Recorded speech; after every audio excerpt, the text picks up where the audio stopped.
Hello everyone, I hope you all are fine.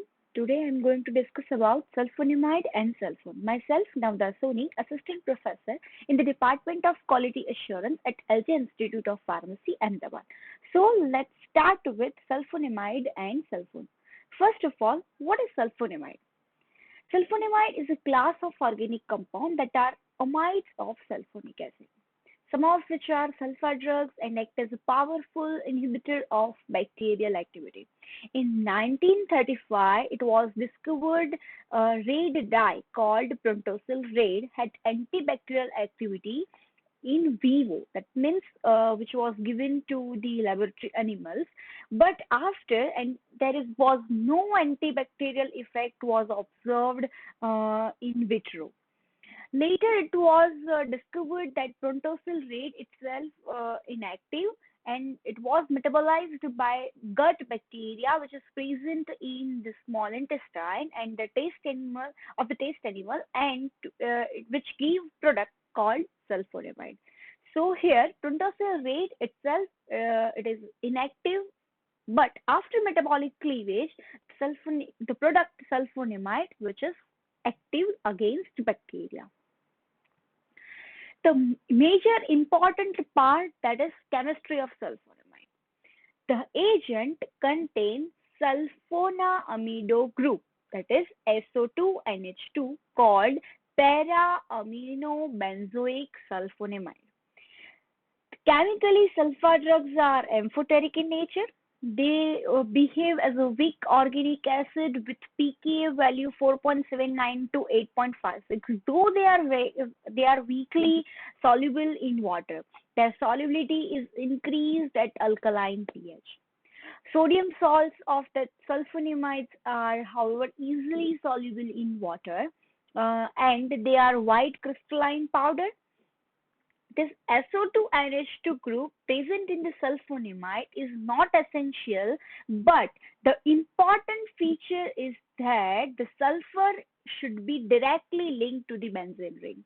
After we will see in the structure activity relationship, this para-amino is essential for antibacterial activity. Why? Because it will compete with PABA. After in the next slide, I'll show you mechanism of action of that sulfonamide, but the requirement of this free amino group is essential for the antibacterial activity of sulfonamide. The sulfonamide is a structural analog of PABA, that is para-aminobenzoic acid, and it inhibits bacterial folic acid synthesis, and it's by competitive inhibition. Here you can see the mechanism of action.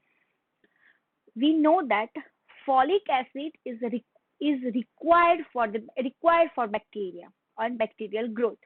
The folic acid is essential for the growth of bacteria. It is precursor of purine synthesis, and this purine is required for DNA and RNA, as we know.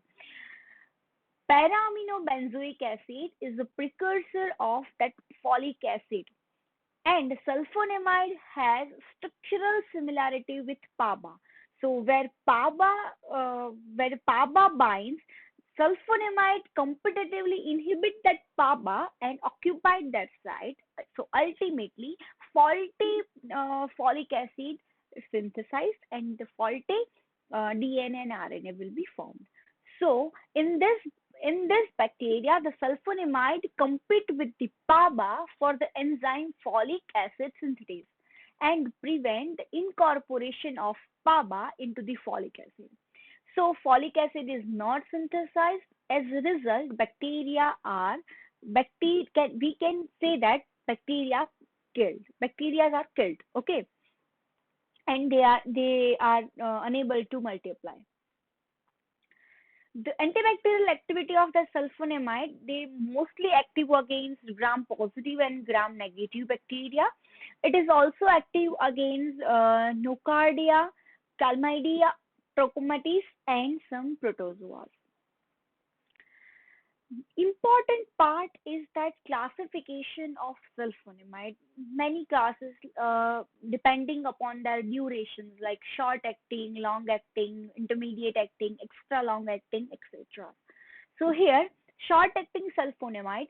The examples are sulfamethoxazole and sulfoxazole.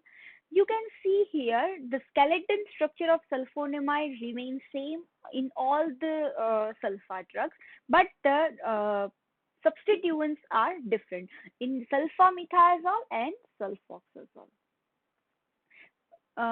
Intermediate acting sulfonamides, the examples are sulfomethoxazole and sulfomoxazole. Long acting sulfonamides, examples are sulfa-dimethoxine and sulfamethoxydiazine. And last, that is extra long acting sulfonamide, sulfasalazine and sulfaline. Other sulfonamides like sulfamethoxazine, sulfacetamide, sulfapyridine, sulfadiazine, and mifenide acetate. These are the examples of sulfonamides with short acting, long acting, intermediate acting, extra long acting, etc. Important is structure activity relationship. Means any kind of changes in that skeleton structure will lead to decrease or increase the activity. So major features of that structure activity relationship of sulfonamide includes: first, sulfonamide skeleton is the minimum structural requirement for antibacterial activity. What is the skeleton structure?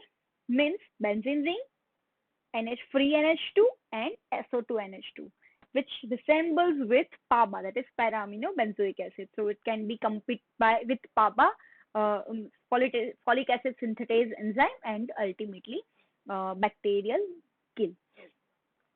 Next, that sulfur atom should be directly linked to the benzene ring.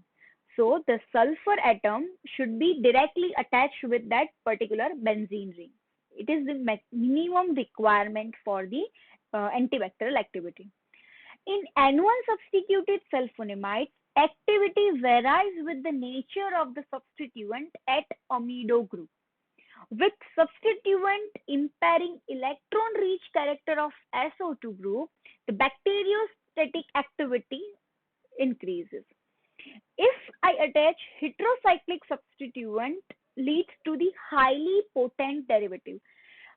Earlier, in previous slides, you have seen that the heterocyclic substituent was attached. Okay, so when we add heterocyclic substituent at N1 position, it will lead to the highly potent derivatives. Sulfonamide that contain a single benzene ring at N1 position are considerably more toxic than heterocyclic ring analog. If I replace heterocyclic ring with benzene, it will be more toxic.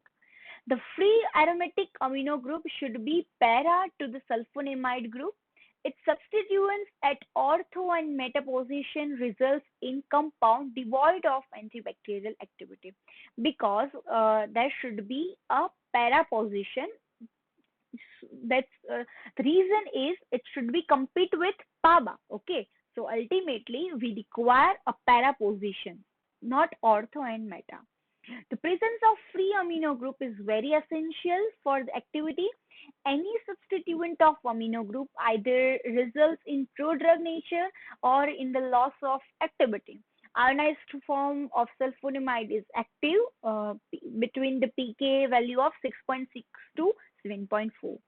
Substituents of free sulfonic acid, that is SO3H group, for sulfonamide function destroy the activity, but replacement by that sulfinic group, that is SO2H, and acetylation of N1 position retains the activity.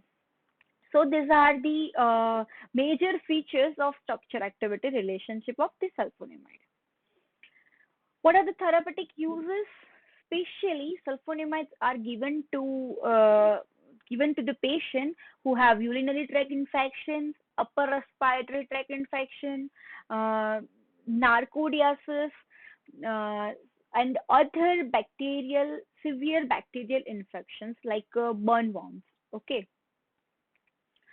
These are the adverse effects of sulfonamide.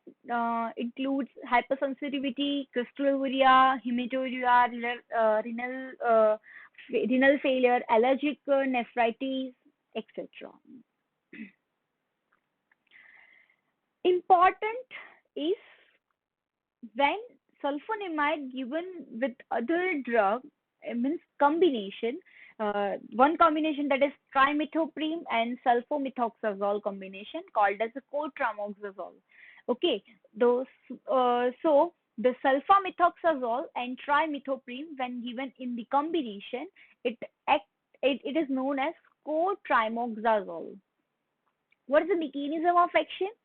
It is a sequential blocking of purine synthesis, and it it increases the activity.